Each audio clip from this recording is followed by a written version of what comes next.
বছরে যে একটি রাতে আল্লাহ তাআলা আমাদের ভাগ্য নির্ধারণ করে দেন, সেটি কোন রাত? আপনাদের কাছে আমার প্রশ্ন, কোন রাত? কোন রাত? দুই রকম আসছে কথা। কেউ বলছেন শবে বরাত, কেউ বলছেন শবে কদর। আচ্ছা, যারা শবে বরাতে নির্ধারণ হয় এইটি বিশ্বাস করেন, এটি জানেন, তারা হাত তোলেন। হাই হাই, দুই তিনটা হাত মাত্র। আচ্ছা, যারা মনে করেন শবে কদরে হয়, তারা হাত তোলেন। সব মানুষ দেখা যায় হাত নামান।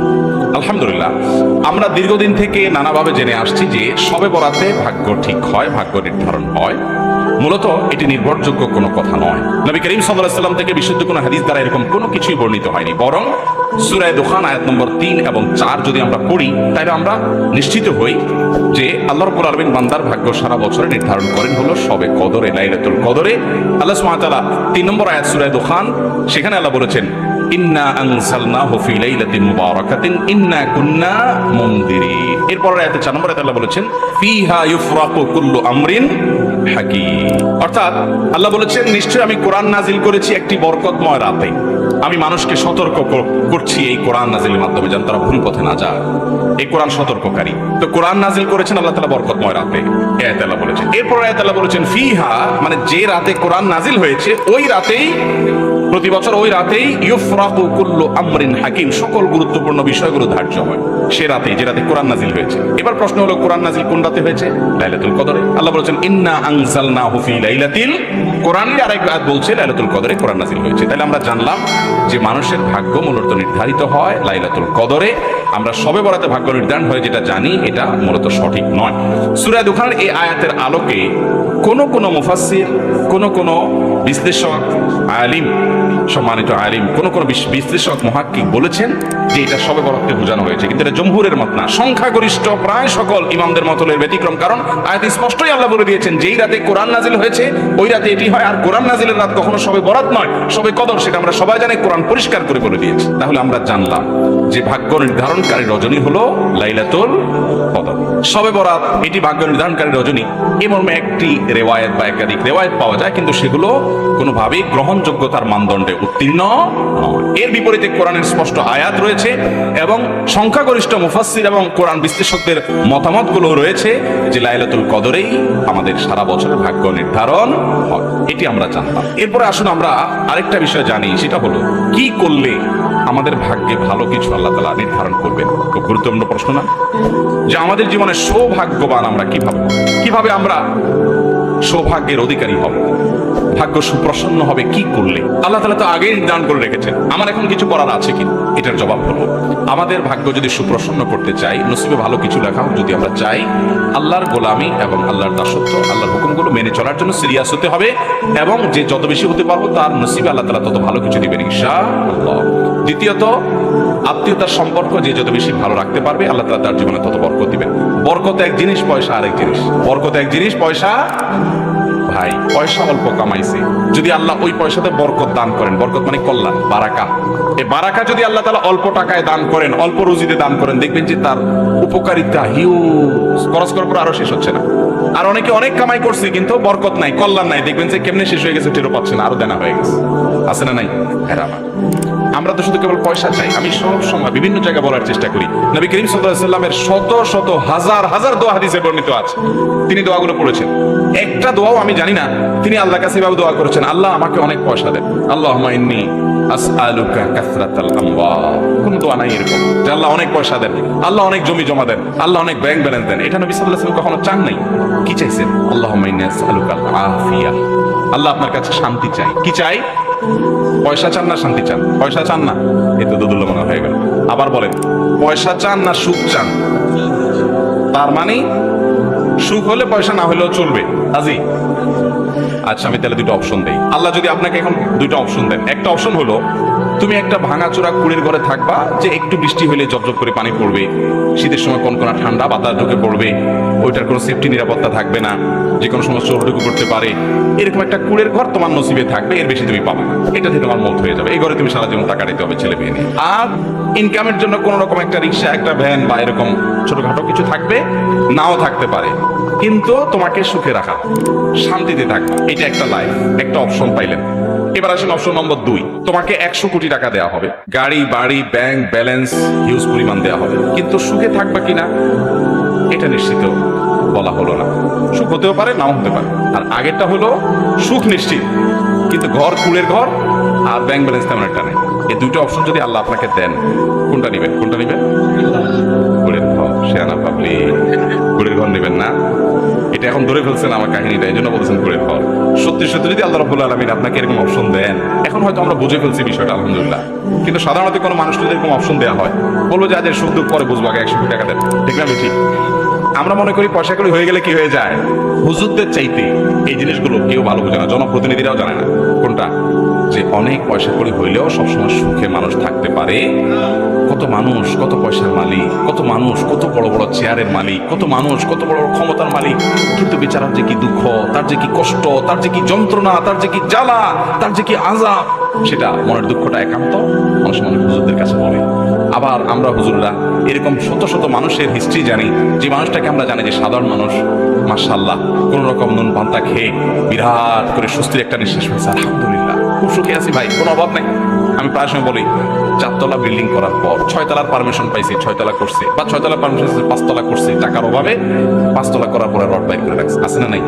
রড বাইর করে রাখে না? মানে কি? দৌড় ভাই, এটা তো সোজা মানে।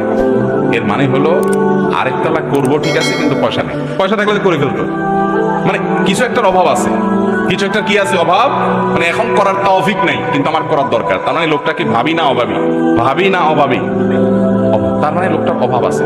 আরেকজন কুলের ঘরে থেকে খেয়ে দে নাক টেনে ঘুম দিচ্ছে আর বলছে আল্লাহ জেহালে রাখছেন, অনেক সুখে, আলহামদুলিল্লাহ, আর দরকার নেই, আল্লাহ বহুত সুখে আছে। এই লোকটা ভাবি না অভাবী, মানে ভাবে আছে। এই লোকটার মধ্যে কি নাই? অভাব। আল্লাহ রাব্বুল আলামিন আমাদেরকে সুখী করুন। হ্যাঁ, আল্লাহ দোয়া শিক্ষা দিয়েছেন, রব্বানা আতিনা ফিদ দুনিয়া হাসানা ওয়া ফিল আখিরাতি হাসানা। দেখেন, আল্লাহ আপনি আমাদেরকে হাসানা দেন, মানে কি? কল্যাণ দেন, ভালো দেন। সে ভালোটা অল্প পয়সায়ও হতে পারে, অনেক বেশি পয়সায়ও। অনেকে শুধু আল্লাহর কাছে পয়সা চায়, আছে না নাই? কি চায়? শুধু পয়সা। অনেক বেকার যুবক আছে, বলে আল্লাহ বেশি না, 1,00,000 টাকা হলে একটা বাইক কিনবো, উবারে রাইড চালাবো, আর বাকি টাকা দিয়ে বিয়ে শাদী করে ফেলবো, আল্লাহ মোটামুটি চলবো। 3 লাখ হলে চলবে, আল্লাহ আর লাগবে না, দিয়ে দাও। আছে না নাই? ওই 3 লাখে যে শান্তি হবে গ্যারান্টি আছে? বাইক নিয়ে পরের দিন যদি আপনি অ্যাক্সিডেন্টে মরেন, কি করবেন এই টাকা দিয়ে? অতএব টাকার ফিগার নয়, আল্লাহর কাছে দোয়ার আদব, দোয়ার শিষ্টাচার আছে। আল্লাহর কাছে শান্তি চাইতে হয়। নবী সাল্লাল্লাহু আলাইহি ওয়াসাল্লাম সুখ চাইছেন। আল্লাহ সুখ চাই, কয় টাকা দিবা তুমি জানো? তুমি সুখ কয় টাকা দিবা সেটা তুমি জানো। আমি কি চাই? সুখ চাই। উল্টা পাল্টা দোয়া করে বিপদে পড়ার ঘটনা জানেন না? যে প্রসিদ্ধ ঘটনা, এক যুবক দোয়া করছে আল্লাহর কাছে, আল্লাহ এমন একটা লাইফ দিবা, এমন একটা জীবন চাই তোমার কাছে, যে 2 হাত ভর্তি টাকা থাকবে আর আশপাশে সব নারী আর নারী থাকবে, এনজয় করবো। 2 হাত ভর্তি টাকা থাকবে আর আশপাশে নারী আর। এই বেচারা দোয়া আল্লাহ কবুল করে ফেলছে। এবং কবুল হয়েছে কিভাবে? সে কোন মহিলা স্টাফ বাসের বা মহিলা কোন শিক্ষা প্রতিষ্ঠানের বাসের কন্ডাক্টরের চাকরি পাইছে। হাত ভর্তি টাকা, আসলে সব মহিলা, মহিলা অন্যজনের, টাকাও সব। উল্টাপাল্টা দোয়া করলে কি হয় দেখছেন? তো আল্লাহ তাআলার কাছে চাইবেন কি? সুখ না টাকা? আমরা এটা বিশ্বাস করতে চাই না, মনে করি আরে হুজুর পয়সা পেলে আপনিও খুশি। এটা আমাদের ইমানি দুর্বলতা, এটা আমাদের ইমানি দুর্বলতা। আল্লাহ রাব্বুল আলামিন যদি কাউকে শান্তি দেন পয়সা ছাড়াও দিতে, আমরা আল্লাহর কাছে শান্তি চাই, সুখ চাই। দেখেন, আমরা এই যে আমাদের সন্তানদের জন্য দোয়া করি, কি দোয়া করি বলেন তো? বেশিরভাগ মানুষ কি দোয়া করে? আমাদের দোয়াগুলো যারা কোরআন হাদিসের বাতানো দোয়া পড়ি না, নিজে থেকে দোয়া করি, অনেক সময় ভুল দোয়া করি। সবাই না, অনেক সময় ভুল দোয়া করেন অনেকে। আল্লাহ আমার ছেলে যেন জিপিএ 5 পায়, আল্লাহ আল্লাহ আমার ছেলে যেন সিরিয়ালে চলে আসে, আল্লাহ আল্লাহ আমার ছেলে যেন অমুক কলেজে চান্স পায়, আল্লাহ মেয়েটা যেন অমুক ইউনিভার্সিটিতে চান্স পায়, আল্লাহ অমুক। এই না আমাদের দোয়া। আচ্ছা, এটা সাময়িক একটা টার্গেট হতে পারে, দোয়া হতে পারে, এটাতে এটা করলে গুনাহ হয়ে যাবে, এই দোয়া করলে একবারে ভুল হয়ে যাবে, আমি সেটা বলছি না। কিন্তু আমি বলছি, দেখেন আল্লাহ কি দোয়া শিক্ষা দিচ্ছেন। সূরা ফুরকান আয়াত নম্বর 74 আল্লাহ শিক্ষা দিচ্ছেন, রব্বানা হাব লানা মিন আজওয়াজিনা ওয়া যুররিয়াতিনা কুররাতা আয়ুন ওয়াজআলনা লিল মুত্তাকিনা ইমামা। কি দোয়া! এই দোয়ার অর্থ জানেন? সুবহানাল্লাহ, হায়রান হয়ে যাবেন এর অর্থ শুনে। আল্লাহ সুবহানাহু ওয়া তাআলা বলছেন যে দোয়া করো, ওয়াল্লাযীনা ইয়াকুলুনা রব্বানা হাব লানা মিন আজওয়াজিনা ওয়া যুররিয়াতিনা কুররাতা আয়ুন। এইটুকু শুনেন, মানে কি? হে আমার রব, আমার সন্তান সন্ততি, আমার জীবন সঙ্গী সঙ্গিনী, স্ত্রী স্বামী, নারী পুরুষ একে অন্যজনের জন্য দোয়া করবে, আল্লাহ এমন সঙ্গী জীবন সঙ্গী দান করেন, এমন সন্তান দান করেন যারা আমার চক্ষু শীতলকারী। কি হবে? দেখেন, চক্ষু শীতলকারী হবে, এই কথার মধ্যে সব চলে আসছে। পৃথিবীর এমন কিছু নাই যে সন্তানের জন্য আপনি চান নাই একটা শব্দে। শব্দটা হলো কি?